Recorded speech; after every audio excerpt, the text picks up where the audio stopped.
Hello everyone, I hope you are doing well. My name is Ritu. Welcome to my channel. 2 chapters complete हो चुके हैं. Chapter number 3 tissue in action. ठीक है, काफ़ी interesting chapter है और मैं ई पाठशाला ऐप का ही इस्तेमाल कर रही हूँ. अभी पहले मेरे पास PDF थी, अभी मैं PDF के साथ नहीं जाऊँगी, मैं ई पाठशाला ऐप के साथ ही जाऊँगी. ठीक है, चलिए शुरू करते हैं विदाउट वेस्टिंग टाइम.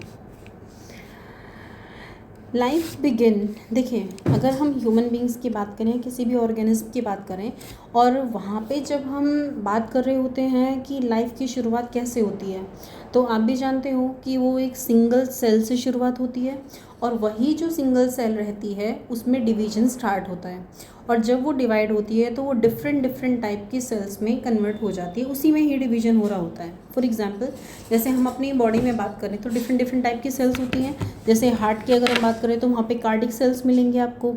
ठीक है, वहीं स्किन में बात करें तो अलग टाइप की सेल मिलेंगी. नर्व सेल्स अलग होती हैं आपकी, ब्लड सेल्स अलग होती हैं, WBCs अलग होती हैं. ठीक है, मस्कुलर सेल्स अलग होती हैं.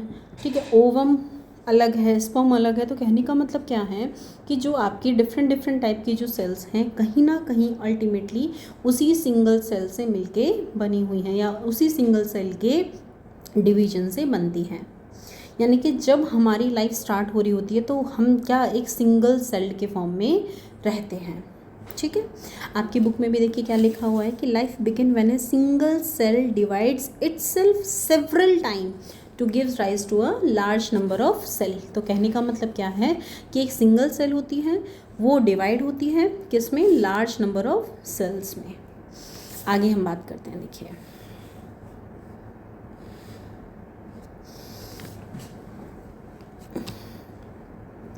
these cell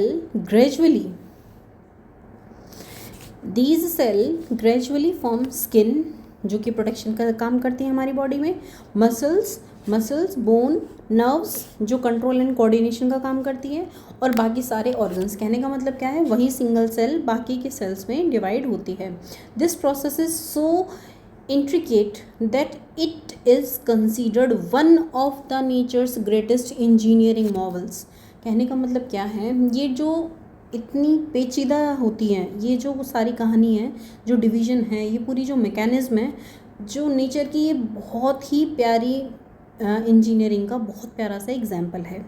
researchers have been trying to understand, replicate and modify this process for human welfare. जितने भी साइंटिस्ट हैं, रिसर्चर्स हैं, वो क्या कर रहे हैं कि नेचर इस चीज़ को करती कैसे है, उस चीज़ को आइडेंटिफाई करना चाह रहे हैं, अंडरस्टैंड करना चाह रहे हैं, ताकि हम ह्यूमन के वेलफेयर के लिए, मतलब मैनकाइंड के लिए हम क्या कर सकें, इन चीज़ों को अपने लेवल पे कर सकें. To do so, it is essential to understand the nature's biological process that govern with growth and development in the plants and animal. इस चीज़ को समझने के लिए हमें क्या समझना पड़ेगा कि ये बायोलॉजिकल प्रोसेस कौन सी हैं, जिसकी वजह से हमारे जितने भी आपके ऑर्गेनिज्म हैं, चाहे वो प्लांट हैं चाहे वो एनिमल है, उनमें ग्रोथ किस तरीके से होती है, उनमें डेवलपमेंट किस तरीके से होती है, ये सारी चीज़ें हमें यहाँ पे समझनी पड़ेंगी. What makes cells group together to form tissue. ऐसी कौन सी चीज़ें हैं जो सेल को कंबाइंड करके एक टिश्यू बनाती हैं.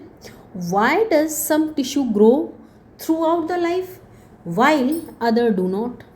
क्या रीज़न है कि कुछ टिश्यूज़ तो आपके क्या कर रहे होते हैं, ग्रो कर रहे होते हैं पूरी लाइफ, लेकिन कुछ ऐसे होते हैं जो ग्रो नहीं कर रहे होते हैं.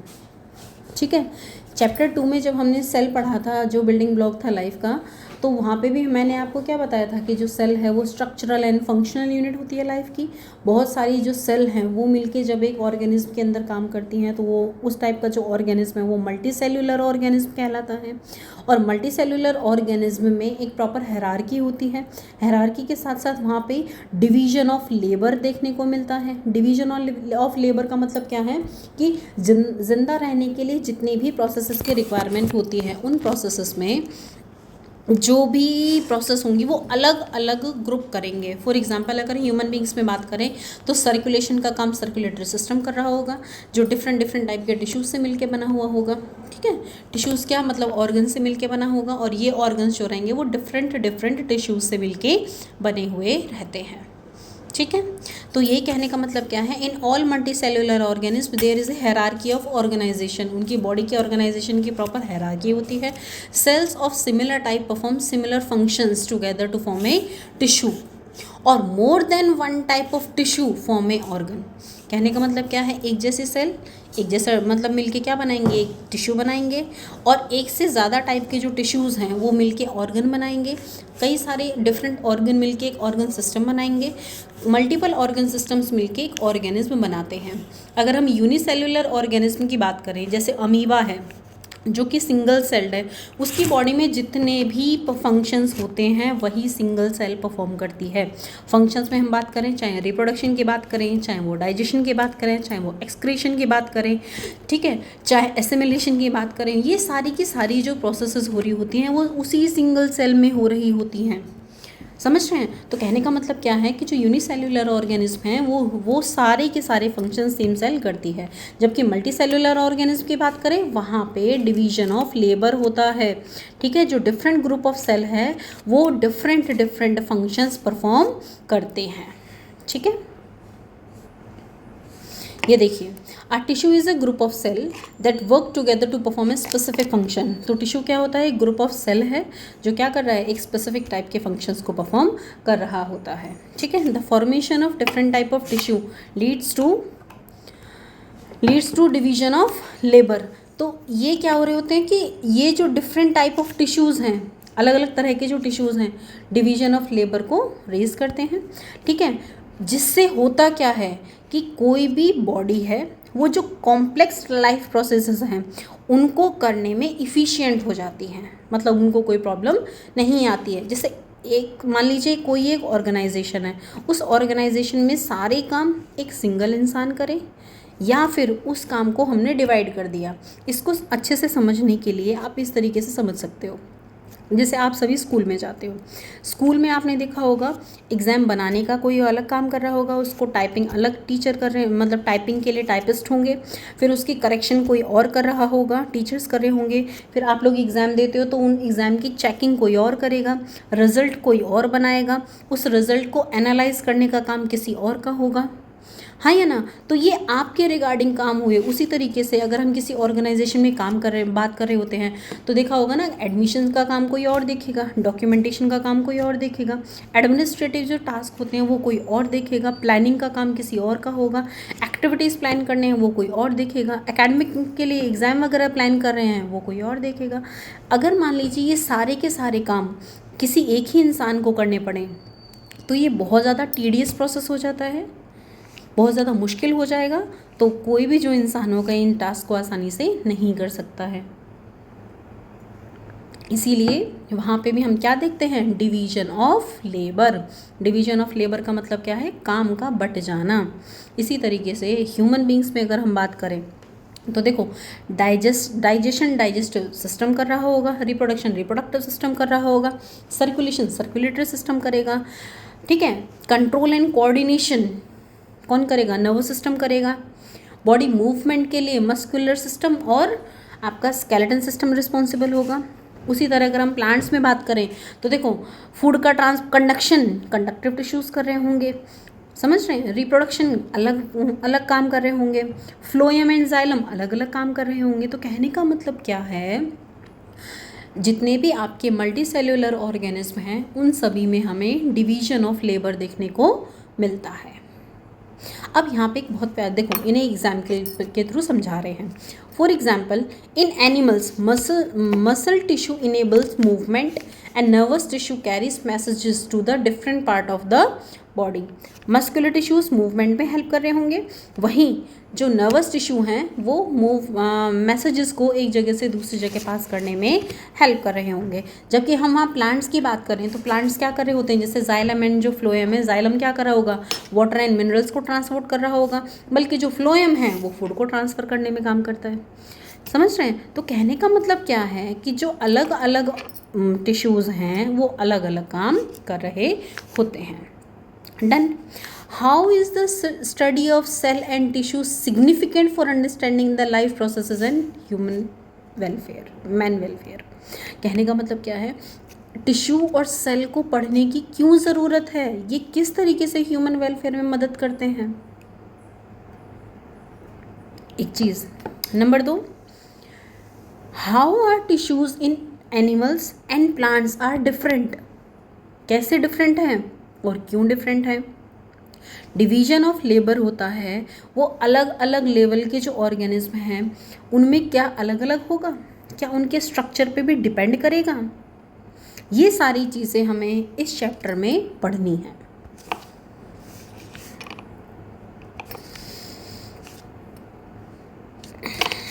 इन चैप्टर देखो टॉपिक क्या है, why are plants and animal tissue different.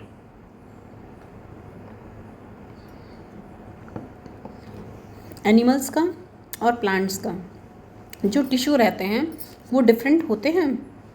Obviously जब हमने सेल चैप्टर पढ़ा था बेटा, तो हमने देखा था ना कि जो एनिमल सेल और प्लांट सेल रहती हैं वो एक दूसरे से डिफर होती हैं बिल्कुल। प्लांट सेल में most of the plant cell क्या होती हैं कि एक प्लेस से दूसरी प्लेस पर मूव नहीं करती, लोकोमोशन नहीं होती उसमें।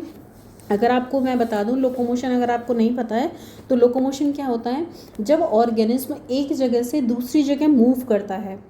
मूव करेगा क्यों, फॉर एग्जांपल आप भी कहीं ना कहीं रह रहे हो, आप एक जगह से दूसरी जगह क्यों जाते हो, या तो आपको कोई सर्विसेज चाहिए, या तो आपको कोई सेफ्टी चाहिए, एनवायरनमेंट से बचना है, एनिमल से बचना है, समझ रहे हो, सेफ्टी चाहिए, दूसरा रिप्रोडक्शन, ये सारे फूड रिक्वायरमेंट, या बॉडी की और भी जैसे वाटर की रिक्वायरमेंट, समझ रहे हो। तो ये सारे ऐसे इसेंशियल चीज़ें होती हैं जिसकी वजह से एनिमल्स लोकोमोशन करते हैं, ठीक है, वो एक जगह से दूसरी जगह ट्रांसफ़र हो रहे होते हैं। वहीं अगर हम प्लांट्स की बात करें, क्या वो एक जगह से दूसरी जगह मूव करते हैं, नहीं। जब वो एक जगह से दूसरी जगह मूव नहीं करेंगे तो कुछ तो क्वालिटी होगी, मतलब अपनी सेफ्टी के लिए वो कुछ तो अपनी बॉडी के अंदर चेंजमेंट करेंगे, हाँ या ना, कुछ अडेप्टेशन लेके आएंगे बॉडी में। फॉर एग्जांपल वेदर से बचने के लिए वो अपने ऊपर बार्क के ऊपर डेड सेल्स डिपॉजिट कर लेते हैं, नंबर 1। उनमें कॉलेनकाइमा, स्क्लेरेनकाइमा इस टाइप के टिश्यूज़ हो जाते हैं कि उनमें थोड़ी सी फ्लेक्सिबिलिटी उन्हें मिल जाए, ठीक है। और सेल में मान लीजिए वाटर का लॉस हो गया, मान लीजिए एक्सट्रीम वेदर कंडीशन हुई या बहुत ज़्यादा गर्मी पड़ी जिसकी वजह से प्लांट की सेल ने वाटर लॉस कर दिया, लेकिन उसकी शेप में चेंज ना हो, उसके लिए सेल वॉल में डेवलपमेंट आई है। प्लांट सीधा खड़ा रहे, ठीक है, तो उसके लिए भी सेल वॉल डेवलप है। तो कहने का मतलब क्या है, प्लांट की बॉडी में भी डिफरेंट चेंजेस आ रहे हैं। रिप्रोडक्शन के लिए भी उसने देखिए सेक्सुअल और असेक्सुअल दोनों टाइप के रिप्रोडक्शन अपनी बॉडी के अंदर चेंजमेंट लेके आए हैं। तो कहने का मतलब क्या है कि यहाँ पे जितनी भी आपको ये चीज़ें दिखाई दे रही हैं उनमें ये सारे जो टास्क हैं प्लांट के अंदर अलग हैं, एनिमल के अंदर अलग हैं, इसीलिए जो टिश्यूज़ होते हैं दोनों में बिल्कुल डिफरेंट टाइप के होते हैं। I hope it is clear. चलिए इस पैराग्राफ में क्या लिखा हुआ है, लाइन बाय लाइन देखते हैं। The building block of life you compared plant and animal cell and studied the major difference between them। Last chapter में हमने ये देखा था और उनमें डिफरेंस क्या है वो भी देखा था। Most plants are fixed in one place and do not move from place to place like animals. Yes, plants जो रहते हैं वो फिक्स्ड रहते हैं एक जगह पे। They need support to stay firm and upright. सीधा खड़ा रहने के लिए उन्हें क्या करना पड़ेगा, सपोर्ट की ज़रूरत है।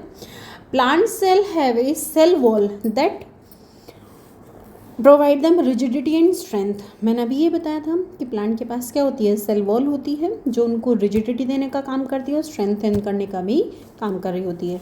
In general animals can move, क्यों मूव करते हैं, जैसे स्पंजेस हैं, ठीक है, ये without cell wall animal cell can change shape easily. The circular flexibility even help them in bodies to suitable for locomotion।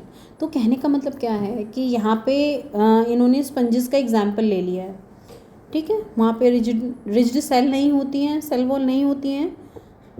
Animal cell जो रहती हैं वो अपनी शेप को चेंज कर सकती हैं। ये सारी चीज़ें यहाँ पे एक्सप्लेन की गई हैं। आगे देखिए नेक्स्ट पैराग्राफ क्या कह रहा है, वही चीज़ जो मैंने आपको पहले बताया था कि जैसे हम एनिमल्स की बात करें तो वो एक जगह से दूसरी जगह जा सकते हैं, जाएंगे क्यों, इन सर्च ऑफ फूड।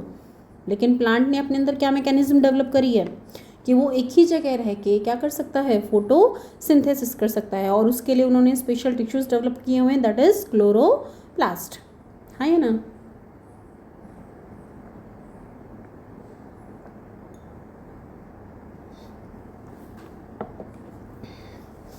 आगे देखिए नेक्स्ट पैराग्राफ क्या कह रहा है, another major difference between plant and animal is the mode of nutrition. ठीक है, प्लांट में क्या होता है, ऑटोट्रॉपिक होता है, जबकि एनिमल्स की अगर हम बात करें तो एनिमल्स क्या कर रहे होते हैं, हेटरोट्रॉपिक मोड ऑफ न्यूट्रिशन उसमें देखने को मिलता है। Animals have tissue that help them digest food obtained from different food source, while plant have tissue that help them to utilize solar energy to synthesize the food components through the photosynthesis। कहने का मतलब क्या है, animals और plants में दोनों में mode of nutrition different होता है। एनिमल्स क्या कर रहे होते हैं कि जो भी उन्होंने फूड प्रोवाइड किया है मतलब फूड गेन किया है, चाहे वो एनिमल सोर्स से हो चाहे वो प्लांट सोर्स से हो, उसको डाइजेस्ट करके उससे एनर्जी एक्सट्रैक्ट कर सकते हैं। जबकि वहीं प्लांट्स में बात करें तो प्लांट्स क्या कर सकते हैं, सोलर एनर्जी को यूटिलाइज करके with the help of photosynthesis they can prepare their food. Plants and animals have distinct tissue for transporting food and water to the different part of the body।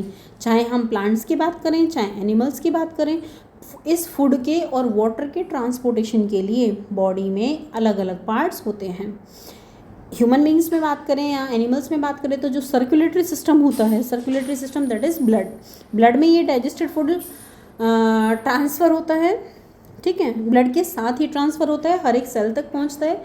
वहीं हम plants में अगर हम बात करें तो फ्लोएम ऐसा टिश्यू है जो different part of the plant के ये फूड को पहुंचाने का काम कर रहा होता है। The growth pattern in plants and animal also very. क्यों, क्योंकि जो दोनों में टिश्यू के लिए जो ग्रोथ है वो क्या रहती है, दोनों में ही टिश्यू की जो ग्रोथ रहती है वो डिफर होती है। ठीक है, चलो आगे देखते हैं। In this chapter we will learn how the structure of plant and animal tissue relate to their specific function. ठीक है, चलो आगे बढ़ते हैं। मीट अ साइंटिस्ट बड़ा इंटरेस्टिंग टॉपिक है बेटा, और शायद बहुत से लोगों को ये पता भी नहीं होगा। BGL स्वामी एक बॉटनिस्ट थे, इंडियन बॉटनिस्ट थे। उन्होंने बहुत अच्छा कंट्रीब्यूशन किया था, एक बुक लिखी थी बेटा हेस्ट्रो हनु कन्नड़ लैंग्वेज में। ठीक है, जो बेस्ड थी प्लांट की मॉर्फोलॉजी और एनाटॉमी के ऊपर।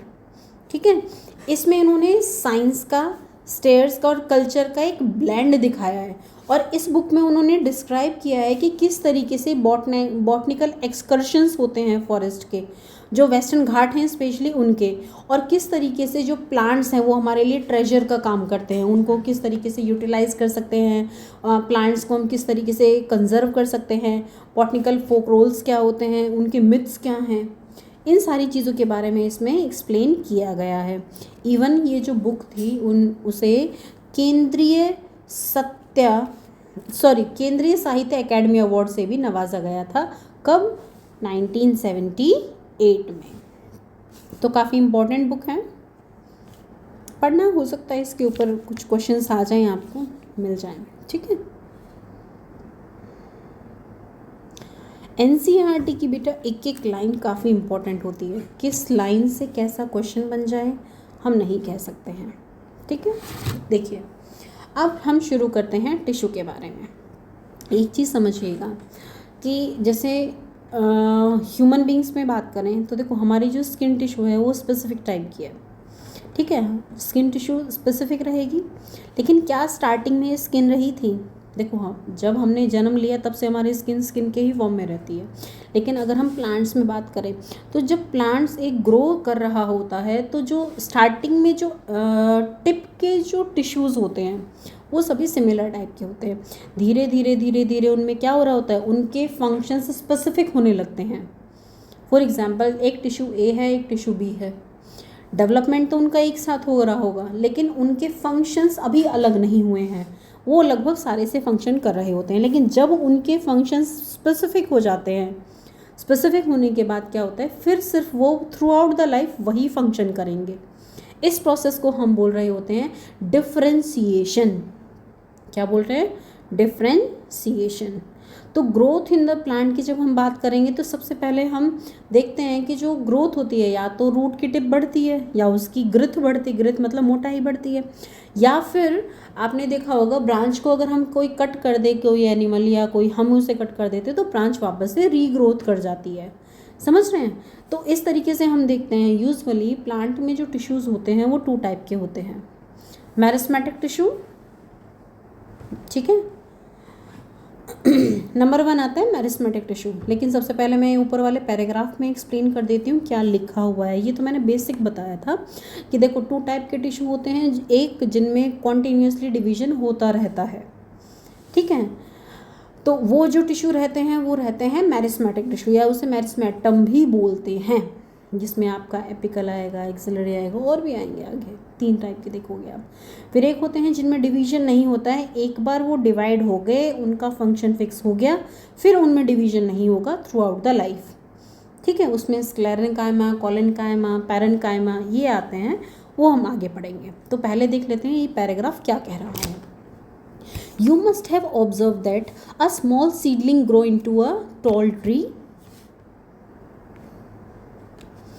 Tall tree root grows deep into the soil, stem become thick, and time by time grass grow again when any grazing animal eat that grass.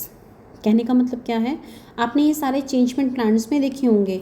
एक छोटा सा बीज किस तरीके से पहले वो सीडलिंग में कन्वर्ट होता है और सीडलिंग किस तरीके से ट्री में कन्वर्ट हो जाती है, रूट किस तरीके से ग्रो करके सॉइल के बिल्कुल डीप तक पहुंच जाती है, ग्रास यानी कि घास अगर एक बार किसी एनिमल ने उसको ग्रेज कर लिया, खा लिया, तो किस तरीके से वापस उसमें रीजनरेशन, ग्रोथ हो जाती है, किस तरीके से जो स्टेम रहती है वो थिक होती चली जाती है, बढ़ती चली जाती है। ये सारी चीज़ें आपने देखी हैं। Plant grow in different way, plant अलग अलग तरीके से ग्रो करता है।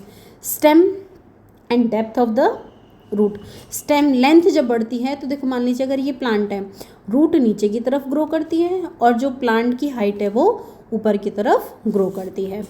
इंक्रीज द ग्रिथ, स्टेम की मोटाई वो बढ़ती हुई चली जाती है, जैसे जैसे प्लांट ओल्ड होगा ग्रिथ बढ़ती चली जाती है। Regrow after cutting the branches और ग्रेजिंग बाय एनिमल, और प्लांट में को अगर आपने कट कर दिया या किसी ने उसको ग्रेज कर लिया तो वो जो प्लांट रहता है वो उसमें भी वापस से रीग्रोथ आपको देखने को मिलती है। This growth required actively dividing cells that together form a tissue called meristematic tissue. ऐसा टिश्यू जिसमें through out the life growth होती रहती है, मीन्स जिनमें सेल डिवीजन होता है, उस टाइप का जो टिश्यू होता है उसको हम बोलते हैं मेरिस्मेटिक टिश्यू। अब इसके 3 टाइप होते हैं। नंबर 1 आता है एपिकल मेरिस्मेटिक। एपिकल मेरिस्मेटिक याद रखना, एपिकल, एपिकल मतलब लेंथ बढ़ाने वाला टिश्यू, ठीक है। और लेंथ कहाँ कहाँ से बढ़ेगी प्लांट की, लंबाई बढ़ रही है तो लंबाई या तो ऊपर की तरफ ग्रो करेगा प्लांट या ग्रो करेगा डाउनवर्ड, डाउनवर्ड मतलब ज़मीन के अंदर। तो ज़मीन के अंदर ग्रोथ कहाँ देखने को मिल रही है, रूट की वजह से देखने को मिल रही है। और ऊपर की तरफ अगर ग्रोथ देखने को मिल रही है लेंथ में तो वो मिलती है टिप पर, ठीक है। यहाँ पे इन्होंने एक बहुत प्यारा सा रूट ऑफ ऑनियन बल्ब, इन्होंने क्या किया है कि एक ग्लास लिया है, जार लिया है, उसके अंदर उन्होंने वाटर को फिल कर दिया है, फिर एक जो ऑनियन का बल्ब होता है उसको उसके ऊपर अपसाइड डाउन मतलब जो रूट वाला पार्ट है वो पानी के अंदर डिप करें। इस तरीके से डिप कर दिया है। अब हमने क्या किया है, बल्ब को कुछ दिनों के बाद हम उसको ट्रेस करते हैं, देखते हैं कि धीरे धीरे 3 से 4 दिन में हम क्या देखने को मिलता है कि जो रूट बल्ब होता है जार में, उसकी जो हाइट रहती है, बल्ब रूट की जो हाइट रहती है वो बढ़ जाती है। और जैसे जैसे और ज़्यादा दिन बढ़ते चले जाते हैं, जो रूट की जो हाइट रहती है वो कंटिन्यूसली बढ़ती चली जाती है। एग्जाम्पल देखिए यहाँ पे,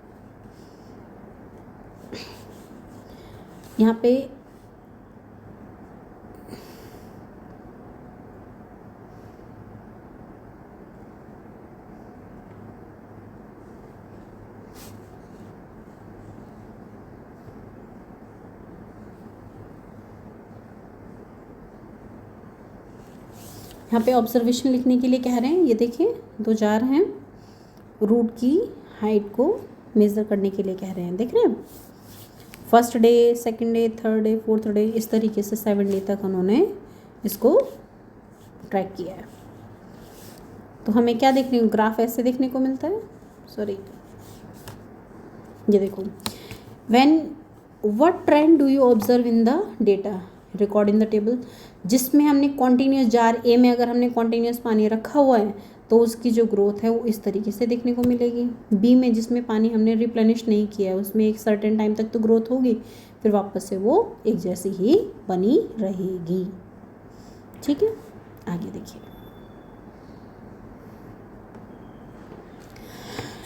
growth of onion root, root in jar A continue to growth in length. ठीक है,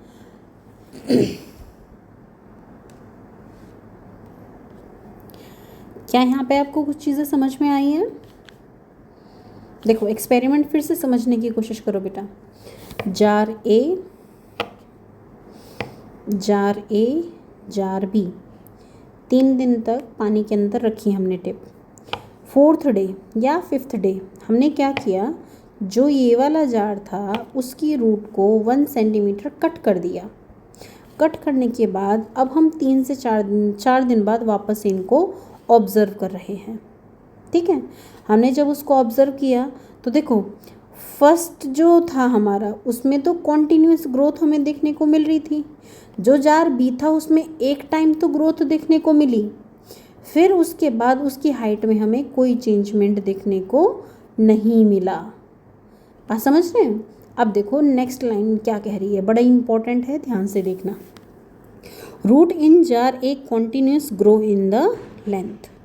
बी में जैसे ही हमने टिप को कट कर दिया उसमें हमें कोई चेंजमेंट देखने को नहीं मिला। उसकी क्या हुई, जो ग्रोथ थी, क्योंकि टिप पर कौन से थे, टिश्यूज़ थे आपके, हमने उनको कट कर दिया। इससे हुआ क्या, देखो this shows that root grows only from tip. Root कहाँ से ग्रो करती है, सिर्फ और सिर्फ टिप से ग्रो करती है। The tip consist of cell which divide continuously, यानी कि जो टिप है उसके अंदर ऐसी सेल्स प्रेजेंट होती हैं जो कॉन्टीन्यूसली क्या करती रहती हैं, डिवाइड करती रहती हैं। You may recall observing mitosis in the onion root tip in chapter number 2। जब मैंने सेल और सेल डिवीजन आपको बताया था तो हमने वहाँ पे क्या देखा था, मिटोसिस एंड मियोसिस देखा था। तो मिटोसिस में हमने क्या देखा था, सिमिलर टाइप की जो सेल हैं उनमें डिवीजन होता है, उनकी कॉपी तैयार होती है। उसी तरह हमने यहाँ क्या देखा, जो ऑनियन रूट की जो टिप है उसमें मिटोसिस हो रहा था। ठीक है, similarly the shoot tip also contain actively dividing cell that help the shoot to grow in the length. तो जो शूट भी रहता है हमारा वो प्लांट की टिप पे ऐसे ही ग्रो करता रहता है। Thus we conclude that the plant have growth zone at the tip of the root and shoot which is called apical meristematism. कहने का मतलब क्या है, अगर हम प्लांट की हाइट की बात करें तो सिर्फ और सिर्फ रूट वाला पार्ट और शूट वाला पार्ट, शूट और रूट के वो भी टिप वाला जो पार्ट रहता है, सिर्फ वही टिप वाला पार्ट जो रहता है वो प्लांट की ग्रोथ के लिए, लंबाई के लिए रिस्पॉन्सिबल होता है। और इसको हम बोलते हैं कौन सा टिश्यू, एपिकल मेरिस्मेटिज्म। ठीक है, एपिकल टिश्यू रहता है तो मेरिस्मेटिक टिश्यू है तो एपिकल मेरिस्मेटिक टिश्यू। आपसे कई बार क्वेश्चन भी पूछा जाता है एपिकल मेरिस्मेटिक टिश्यू किसके लिए रिस्पॉन्सिबल है, तो लेंथ बढ़ाने के लिए रिस्पॉन्सिबल होता है। ठीक है, आगे देखिए, जैसे आपका ये जो सीडलिंग है, एक एग्जाम्पल लेते हैं। एपिकल, रूट के अंदर रूट एपिकल मेरिस्मेटिज्म और शूट के अंदर शूट एपिकल मेरिस्मेटिज्म। डन। लेटरल मेरिस्मेटिज्म, ग्रिथ बढ़ती है। मान लो प्लांट की पहले मोटाई इतनी है, फिर धीरे धीरे इतनी हो जाएगी, तो इस ग्रिथ को बढ़ाने के लिए लेटरल मेरिस्मेटिज्म। आपने देखा ना कि जितने प्लांट जो रहते हैं उनकी जो ग्रिथ रहती है वो कॉन्टिन्यूसली बढ़ती चली जाती है। डायमीटर जो रहता है उनका कॉन्टिन्यूसली इंक्रीज हो रहा है, वो किस वजह से हो रहा है? लेटरल मेरिस्मेटिज्म की वजह से। आपकी बुक देखिए क्या कह रही है, look at the surroundings, you must have observe that the stem of the dicot plant. Dicot समझते हैं, एक होता है मोनोकॉट, एक होता है डाइकॉट। डाइकॉट मतलब जिसका जो सीड रहता है उसके 2 कॉटिलेडियंस होते हैं, ठीक है। मोनोकॉट जिसके सीड में सिंगल कॉटिलेडियन होता है। सिंगल कॉटिलेडियन का एग्जाम्पल है, कौन सा ग्रेन बताओगे? बताओ फटाफट से बताओ जल्दी से। Yes, wheat. वीट ऐसा एग्जाम्पल है जिसका ग्रेन जो रहता है उसका सिंगल कॉटिलेडियन होता है। राइस सिंगल कॉटिलेडियन होता है। वहीं आप मूंग, ठीक है, स्प्राउट्स खाते हो, चने, ग्राम, हाँ है ना, तो उसमें आप क्या देखते हो? 2 कॉटिलेडियन देखने को मिलते हैं। आप उसके ऊपर वाले अगर लेयर को निकाल दो, सीड का जो सीड कोट है उसको निकाल दो, तो उसके अंदर आपको क्या देखने को मिलता है? 2 कॉटिलेडियन देखने को मिलता है ना। तो ये रहते हैं आपके डाइकॉटिलेडियन प्लांट्स, जिनकी लेंथ जो बढ़ती है तो उनका डायामीटर भी बढ़ता रहता है धीरे धीरे, which cause the increase in the girth. बेटा जो मोनोकॉट होते हैं वो यूजुअली आपकी जो लीफ रहती हैं वो लंबी रहेंगी और उनका जो वेनेशन रहता है वो पैरेलल वेनेशन आपको देखने को मिलता है, जबकि जो डाइकॉटिलेडियन सीड्स होते हैं उनमें जो वेनेशन रहता है वो पैरेलल की जगह अलग रहता है, ठीक है। We cause the increase in the girth. One possible explanation may be activity of meristematic tissue if you visit the timber yard और ऑब्जर्व। चलो ये चीज़ हम देखेंगे नेक्स्ट वीडियो में, ठीक है। तो अभी तक मैंने आपको लेटरल मेरिस्मेटिज्म का नहीं बताया है, लेटरल मेरिस्मेटिज्म पढ़ेंगे नेक्स्ट वीडियो में, ठीक है। Bye bye.